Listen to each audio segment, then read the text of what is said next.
patients to do the same. I was excited. It was great. Any side effects are minimal compared to contracting COVID and the more than 500,000 deaths that it has caused in our country alone. There are about 500,000 people in the U.S. currently receiving regular dialysis treatment. 2 more emergency intake sites are opening to accommodate children crossing the U.S.-Mexico border alone.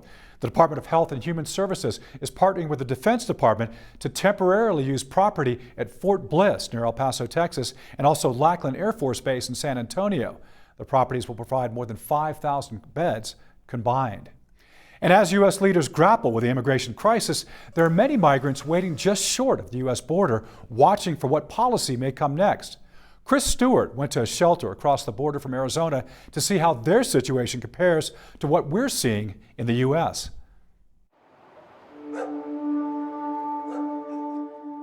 Every night, this is what you'll find inside the San Juan Bosco migrant shelter. Dozens, sometimes hundreds of people who have found refuge just short of the U.S. border. For most here, Guatemala. It's a journey. Sometimes on foot. Honduras. Fueled by hopes of one day making it to the other side of this wall. This is from last night. Most people are from Guatemala.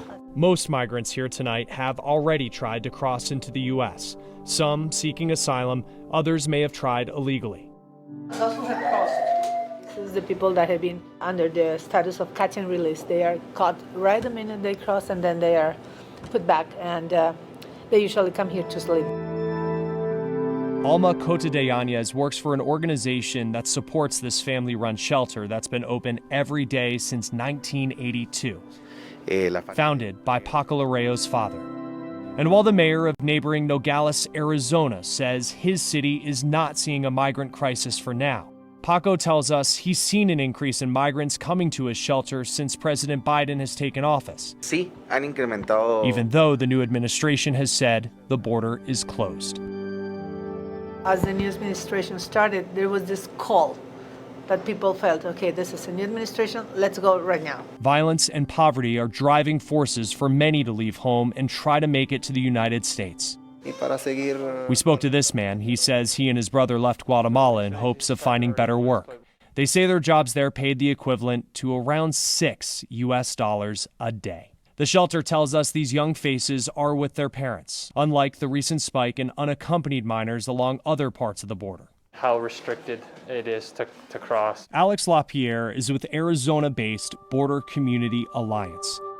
The group works to bridge the divide between Mexico and the U.S. He says for many migrants there is uncertainty, as many on both sides wonder how leaders will handle immigration issues next. People think that now with the new administration things have just flipped a switch and changed overnight, but it's not the case. Finding the right approach to solving immigration may feel impossible. Alex would like you, no matter your opinion, to start with what you see, who you see, in places like this. Have empathy for these people that really have nothing, and this is really their last resort is coming here and making this journey. It's not something that there was just a flip of the coin, but it was something that they had no other choice. In Nogales, Sonora, Mexico, I'm Chris Stewart reporting. With opening statements starting next week, we're looking at the impact that high-profile murder trials like Derek Chauvin's can have on cities. We're taking you to one place seeing big changes. Newsfeed, we'll be right back. Over the last 15 years, only a handful of police officers have been tried and convicted of murder for causing a death while they were on duty. As the murder trial of Derek Chauvin is set to start next week, Usher Qureshi takes a look at how another high-profile case impacted a city, its leadership, and reform efforts. It took a year of public pressure and a court order for city officials to release the dashcam video of Officer Jason Van Dyke's fatal shooting of 17-year-old Laquan McDonald in Chicago. We had our George Floyd moment in Chicago back in 2014 with the killing of Laquan McDonald, and then in 2015 when it all blew open. Investigative journalist Jamie Calvin is credited with breaking the story. It led to the first ever murder trial of a Chicago police officer in the city's history. It's hard to overstate the symbolic importance of that occasion, that he was charged that the trial went forward, and ultimately that he was convicted of second-degree murder. The fallout included the firing of the city's top cop, a failed re-election bid for the state's attorney. On the eve of jury selection for the Van Dyke trial, a stunning political reversal. This has been the job of a lifetime, but it is not a job for a lifetime. Millions already raised for his re-election campaign, embattled Mayor Rahm Emanuel announced he would not seek a third term. The political impact was extraordinary. It was an earthquake in Chicago politics. Former federal prosecutor and University of Chicago law professor Sharon Fairley says transparency did improve. But a Department of Justice consent decree with court monitoring of reforms and new systems of accountability, she says, have had spotty results. That's like turning a battleship. Those changes don't happen overnight. The first few years, to be honest with you, have been kind of rough, right? The city has been found to not really be following the timelines that it's supposed to be held to. Still, years later, Fairley says the push for police accountability in the wake of the killing of George Floyd has amplified the calls for justice. People are having conversations about police reform to a level of depth that they've never had before. And though not discounting the symbolic importance of the Derek Chauvin trial in Minneapolis, Calvin says justice in Minneapolis or in any other city will not come from a singular murder conviction. It is not in itself the kind of system of accountability that would actually change the day-to-day realities of abusive, unconstitutional policing. And he says there must be a reasonable expectation of what results a trial like this can actually produce, a lesson learned in Chicago. What's paradoxical is it didn't change anything in terms of reform. I would venture to say it didn't make it any less likely that another African-American teenager would be shot and killed under similar circumstances. Reporting from Chicago, I'm Usher Qureshi. Your key card for work could soon be connected to your vaccination status. Next on Newsfeed, how this is already becoming a reality to get people back into offices. As more businesses talk about getting workers back to the office, your vaccination status could play a role. Hundreds of CEOs are polled around the world. 91% say their companies will be asking their workers to let them know when they've gotten their shot. That's according to a new survey from global tax firm KPMG. Your vaccination status may even be what gets you inside your office building with that key card. Castle Systems is a major provider nationwide of the employee access systems for buildings. They're now allowing businesses to add that information to their key cards. We know that there's huge demand for people to get back and be together physically with their colleagues. And so this is a fantastic tool to enable people to do it, but to do it only when they feel safe that the people around them have also been vaccinated. Starting off, it will be up to employees to share their vaccination status.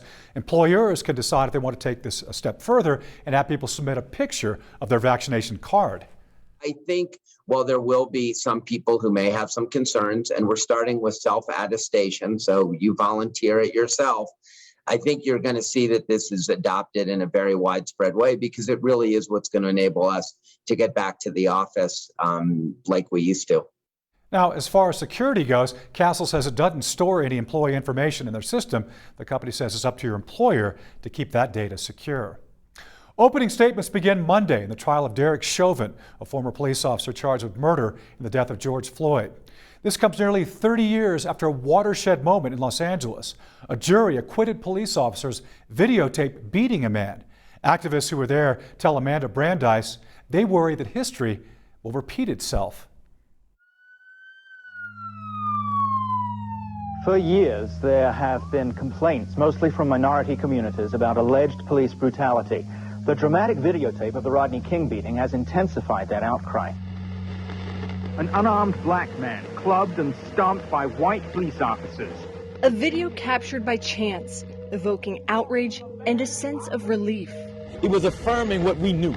This was the first time that we could say, I told you. Felt like now there is accountability. There is a video. A moment that forever changed a city. All 4 officers are accused of 1 count of assault with a deadly weapon. It was the first time the brutality like that was caught on camera. Yet in some eyes, changed nothing at all. We, the jury, and the all the officers were acquitted. That's when the uprising occurred. We're in Florence and Vermont, fires on every side. There was gatherings all throughout LA, and people couldn't believe it because we want to believe in our justice system. We want to believe that it'll work. Greg Achille has spent the last 50 years organizing for social justice. What we see in 92 and what we see in 2021 is the same. The outrage, the disgust, the anger. What you saw in the eyes of that officer who's on trial now is an unwillingness to accept the humanity of George Floyd. They didn't see Rodney King as human. Demands for change in 92 echo those today. We pay a heavy price with our deaths to wake up the rest of America. While hopeful for a different outcome today, he's not expecting one. If the police officers who beat Rodney King were let off, then that can certainly happen again in Minnesota. I would certainly be disappointed, but I would not be surprised. But unlike 1992, those demanding change are more organized. Those demands around justice, inclusion, and reparations are now being pushed forward. With Black Lives Matter galvanizing people of all races across generations. More and more people are recognizing that there are some things that need to be reformed. What the Floyd murder did for the rest of America, particularly white America, was tap into the outrage and disgust that we have. I think there will be change, but it's a long way. I don't know if I'll see it. This is more than a moment. In Los Angeles, this is a movement. I'm Amanda Brandeis. It's been said that sometimes the mind can play tricks on you. Well, scientists may have just discovered one of the most important processes when it comes to how we hold on to memories. It has to do with proteins in the brain. As some people age, some proteins clump together and form plaque. This has long been associated with memory loss and has been the focus of Alzheimer's and dementia research. Now scientists at the Stowers Institute for Medical Research have learned the joining together of some of these proteins is actually responsible for holding on to memories for a lifetime. When they clump, they become very stable. And not only that, over time, if some parts of the clump sort of fall off or disappear, they have the ability to recruit a new one to keep it going. Dr. Kosiksi and colleagues learned this by studying fruit flies. The insects form memories about things like where to find food and how to avoid danger. The next step is to study human brains and learn why protein clumping in some cases causes disease and in other cases creates stable memories. That development could change the approach to search for a cure for dementia and other diseases of the brain. The good thing about the science is that whatever idea you have, you just follow it. And so that's exactly what we did. And in the end, it was actually more satisfying and more mind-blowing than I initially anticipated. The findings will be published in medical journals for those involved in memory loss diseases and research to consider. The world has seen record-breaking natural disasters over the past few years. And as of this week, NOAA has added some new tools that can help predict those events sooner and more accurately. It could mean more time for evacuations as well as saving lives and property. The upgraded global forecast system comes as southern states were hit with severe weather last week and are expecting more. One of the new features helps with predictions by measuring changes in the upper atmosphere. Outside of big storms, this change is also expected to improve weather apps. 90% of what you see on your weather apps or any weather forecast offices are coming from NOAA, right? The NOAA provides all the operational guidance. And the GFS, the Global Forecast System, is the mother of all models. It feeds all the regional systems. GFS also got an upgrade to its wave forecasting. Oceans are a primary energy source for many storms, and changes can now be predicted 16 days in advance instead of 10. Those 6 days can also mean a lot when it comes to overseas shipments.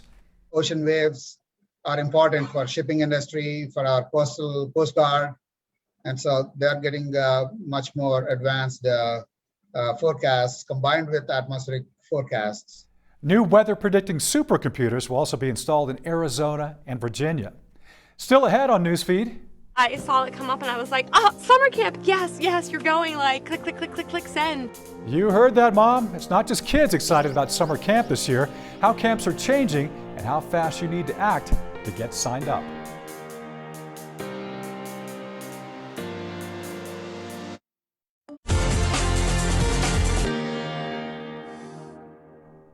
Going to summer camp is a rite of passage for many kids. Last year, COVID forced a lot of camps to close. But as Maya Rodriguez tells us, this year is shaping up to be different. For 13-year-old Piper Warner, home is with her family. And then there's summer camp. It's almost like your second home. That second home is here at Apple Farm Arts Camp, a charter school that turns into an overnight stay arts camp in the summer. But last summer, during what would have been the camp's 60th year, COVID restrictions made it impossible to open. Piper's mom, Nicole Warner. I mean, it was hard because, summer camp is part of who she is. I was pretty disappointed. But this year... So we just got a green light. Corey Solomon is the executive director of the camp in southern New Jersey. She says while the governor gave summer camps the go-ahead, Apple Farms will only be operating at 50% capacity. We've had a planning committee happening since last summer to figure out what do we need to do to ensure children could safely come here for our overnight camp experience. According to the American Camp Association, across the country, only a handful of states so far are not allowing overnight summer camps this year. But in several other states, it's more complex and left up to each individual county to decide. Where summer camps are happening, our phone is ringing off the hook. Demand appears strong, not just from kids. I was like, oh my gosh, wow, this is great. I'm so excited for this. But especially their parents. I saw it come up and I was like, oh, summer camp, yes, you're going, click, click, click, click, click, send. And for the Warner family, a chance to return to something familiar. My husband had been diagnosed with colon cancer last year, so on top of him being sick, she just lost this, and this was what she looked forward to.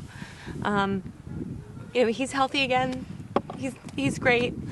But now knowing that she has this place to turn to this summer and reconnect with all the things she lost is really going to be amazing. A summer experience that's waiting just around the corner.